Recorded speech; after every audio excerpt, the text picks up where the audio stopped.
A graça e a paz da parte de Deus, o nosso Pai, e também da de seu Filho Jesus Cristo, nosso Senhor. Aqui quem vos fala é o seu irmão em Cristo, Marcos Simeão, e você está no canal Mensagens que Edificam, aonde, por intermédio da Palavra de Deus, temos sido edificados à fé e edificados à vida espiritual por meio da Palavra. O escritor aos Hebreus escreve no capítulo 4 e versículo 12 que a palavra de Deus ela é viva e eficaz. Por isso, se você ainda não fez a inscrição em nosso canal, lhe convido a fazer agora mesmo a sua inscrição e ser participante do canal Mensagens que Edificam, aonde você receberá semanalmente uma mensagem para edificação da tua vida em Cristo Jesus. Vamos lá para mais uma meditação na Palavra de Deus. Estou com a minha Bíblia aberta no Evangelho de Jesus Cristo, segundo escreveu Mateus, no capítulo 8 e no versículo de número 26, onde nos diz assim a Palavra de Deus. E ele disse-lhe: por que temeis, homens de pequena fé?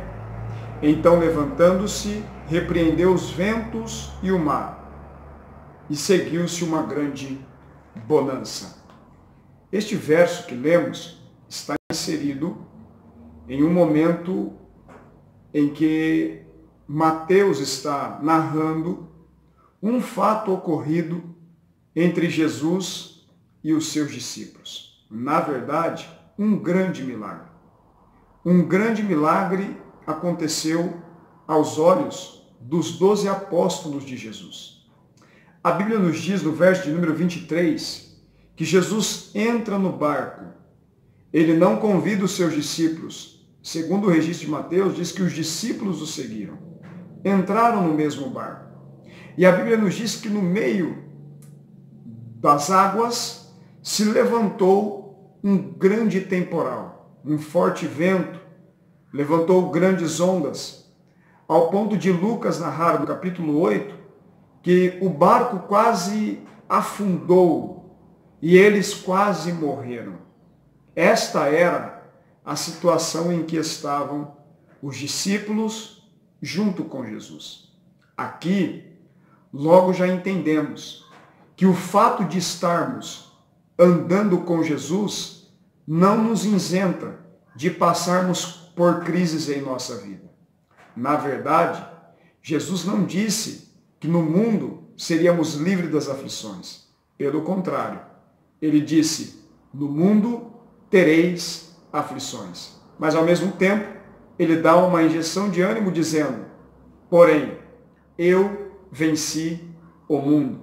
A crise que pode me derrubar, não pode derrubar Jesus. E se eu estou ao lado de Jesus, consequentemente, eu não serei derrubado também pela crise. Porque a minha fé está posta num Jesus Todo-Poderoso. A Bíblia está nos dizendo que os discípulos estão enfrentando uma crise e nós estamos em um mundo que proporciona a nós constantemente, por que não dizer diariamente, crises. Crises na área econômica, crises na área política, crise na área do relacionamento conjugal, familiar, crise financeira, crise na área da saúde. Enfim, a nossa vida gira em torno de crises. Entramos numa crise hoje, vencemos amanhã, estamos nos preparando para uma crise posterior. É bem verdade que a vida não é construída somente por crises. Porém, o que entendemos sobre a palavra crise? A palavra crise, no dicionário, significa manifestação súbita, inicial ou não, de doença física ou mental. Também significa fase difícil, grave na evolução das coisas, dos sentimentos, dos fatos, do colapso. Crise também significa deficiência ou penúria. Mas há também um significado da palavra crise que diz para nós o seguinte: ponto de transição entre uma época de prosperidade e outra de depressão. Os discípulos estão vivendo um momento de crise. Se você abrir a sua Bíblia, no capítulo 8 do Evangelho de Jesus segundo escreveu Mateus, vai estar escrito que Jesus cura o leproso, vai estar escrito que Jesus cura o centurião de Cafarnaum, e vai estar escrito que Jesus cura a sogra de Pedro. Agora é interessante e importante salientar que os discípulos, os escolhidos para ser os 12 discípulos de Jesus, já estavam exercendo ao lado de Jesus o seu chamado. Já estavam seguindo Jesus. Então eles viram com os teus olhos esses momentos de glória. Porém, agora Jesus permite um momento de crise. Eles estavam bem e agora estavam mal porque quase estão morrendo. Porque em Lucas vai registrar que eles estavam perecendo. Quando Pedro vai chamar a Jesus, despertar a Jesus, mestre, não te importa que estamos perecendo? E a palavra perecer significa quase morto. Eles estavam morrendo. O desespero tomou conta daquela embarcação. Todavia, quem estava com ele não era só o Criador dos céus, da terra, mas também do mar e do vento. Aquele que cria tem autonomia para mexer naquilo que criou. Por isso, quando Jesus percebe que os discípulos já não têm mais o que fazer, ele entra em cena e ele diz para o vento e para o mar: mar, aquieta-te, vento, cala-te. E eles então obedecem à voz de Jesus, porque Jesus foi aquele que lá em Gênesis capítulo 1 criou todas as coisas. No princípio era o Verbo, e o Verbo estava com Deus, e o Verbo era Deus. Agora, o que podemos extrair disso? O que fazer em meio às crises, se nós estamos vivendo constantemente em um mundo cheio de crises? A primeira coisa que eu gostaria de deixar para a sua meditação, além do que já disse, é que a crise nos obriga a optar por duas escolhas. Na crise, ou nós nos entregamos ao perigo, ou nós podemos enxergar pelos olhos da fé uma grande oportunidade. Você sabia que a palavra crise, na linguagem chinesa, ela é escrita por dois caracteres, ou composta por dois caracteres? O primeiro caractere significa perigo, e o segundo caractere, que compõe a palavra crise no chinês, significa oportunidade.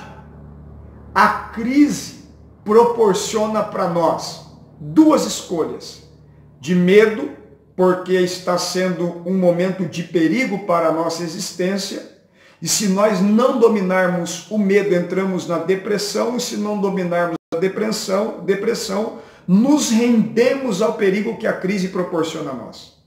Ao mesmo tempo, a crise está dizendo para nós: ei, uma nova oportunidade está sendo posta diante de você.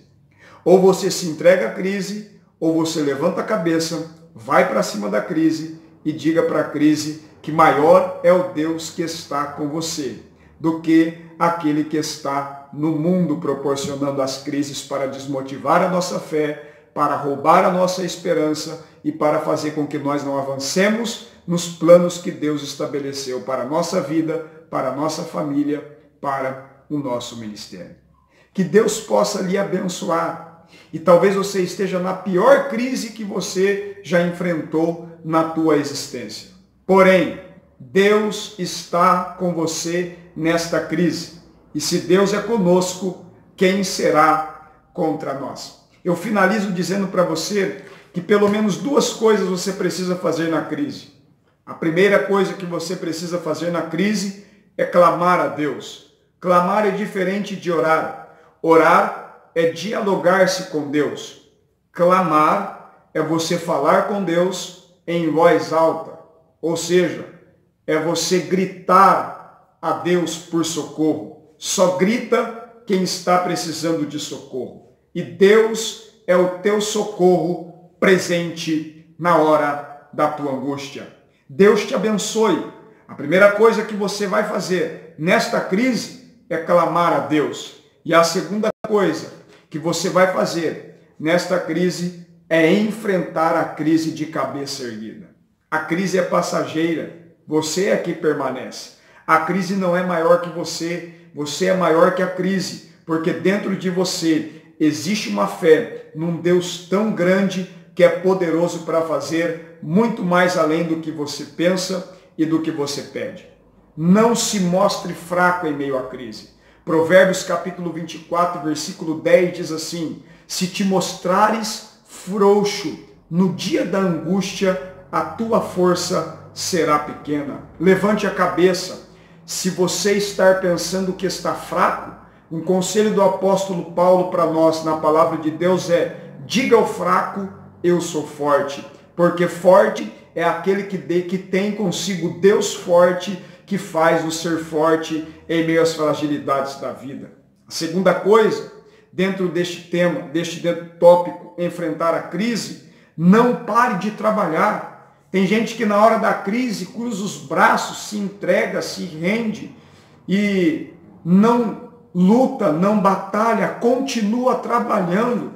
Se a porta se fechou, continua entregando o currículo.